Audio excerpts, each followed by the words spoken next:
Was that as complete a good game from both sides as you've had this year?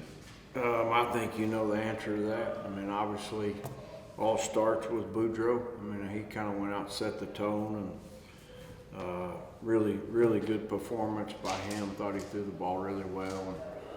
And that formula works every day of the week for sure. I mean, when you get start pitching like that, you play defense, put good at bats together. That's kind of what you're looking for. How has what Tyler did today? How does that look like what you saw in the fall and in inner squads? Yeah, you know, when he started, he's been better, absolutely.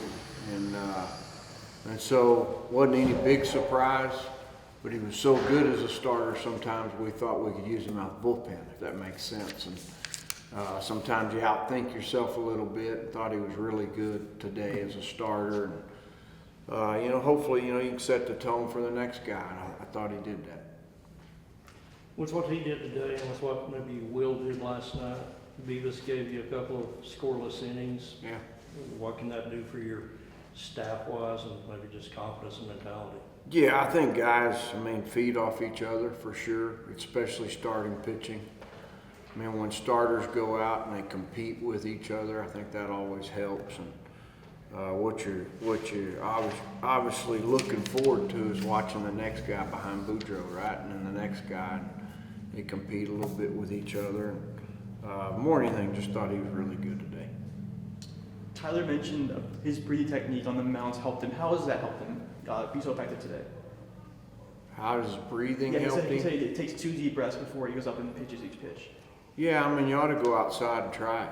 I mean, throw a ball against the wall and don't take one, and take one and then throw a ball against the wall. I mean, you'll find that, you know, the looser your body is, the better it works sometimes, and that's all that is. From his composure, what did you see for composure-wise today, where he was just there and taking each pitch one at a time? Yeah, he's competitive, and he's got a process for sure to go pitch to pitch, and looks like he did that pretty good today.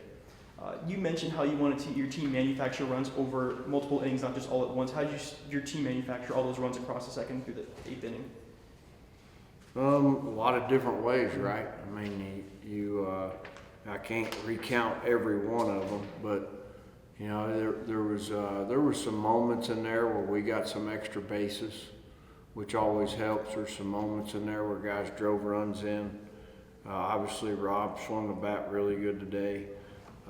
You know, I thought Bravo swung the bat good both days. Didn't have a lot to show for it, and you know, Maxie was really good up till, you know, about the middle of that game, right?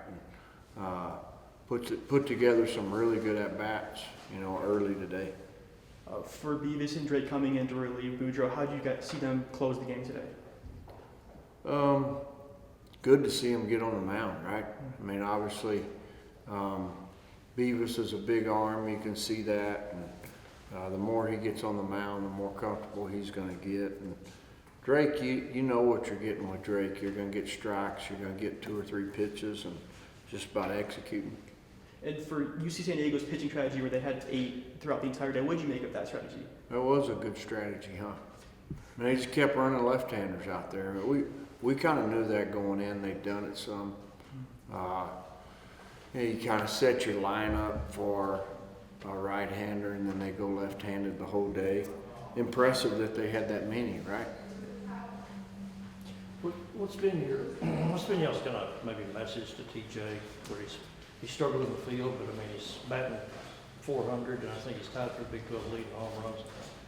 Yeah, I mean, trust his process, trust his body, trust his preparation. Obviously, you know, that's really been the deal, and obviously you're always trying to get a little bit better and trying to help guys with their process, and there's been some of that. When he was not in the lineup last night, and I think the game before, if I remember, was that just kind of to give him a mental break, or what was kind of the rationale there? Well, really, I mean, you're just looking at it, you're going, hey, can you get some guys an opportunity and maybe get him, you know, rest, kind of what you're saying. Bame works really hard. He hits left-handed pitching. It was a good matchup. And Schultz, you know, is a guy that you'd love to get going. And so there's two sides to it. I don't know where Schultz fits. I don't think it's third, but he's very sure-handed and catches the ball really good. We all saw that in the fall, and we wanted to take a look at it yesterday, even though I don't think there's any, like I told Jamie before the game, I do think we know who our best guy is at each spot. I really do. I think it's pretty clear now. The good thing is we're 3 weeks in, or 3 weeks and change in, and we've tried different things and we kind of know moving forward. Now, don't get me wrong, there's still competition, but I mean, TJ is our best third baseman. Tracer's our best overall package at short, and you can go around the guys that played today and go, okay, hey man, like these guys, you know, and again, like, I'm gonna tell you, Kendall Johnson's coming. I told him that before the game today. Looks like he's in a really good spot offensively, and so, I don't know if I answered that question exactly, but TJ, he works hard. I mean, he stays prepared, and he handled that really good. So what's the confidence level heading into the last road trip at Grand Canyon before Big 12 play? You'd like to think that, I mean, we just, no matter who you're playing, you'd like to think the act of going out and playing 9 innings and somebody setting the tone on the mound and playing good defense for the most part and putting good at-bats together, you would think you'd take away that, hey, look, that formula beats most people most days of the week. I mean, we got good baseball players, just got to put it all together. What are you thinking on rotation for Friday, Saturday, Sunday? Leaving it the same. The same? As of right now. Yeah.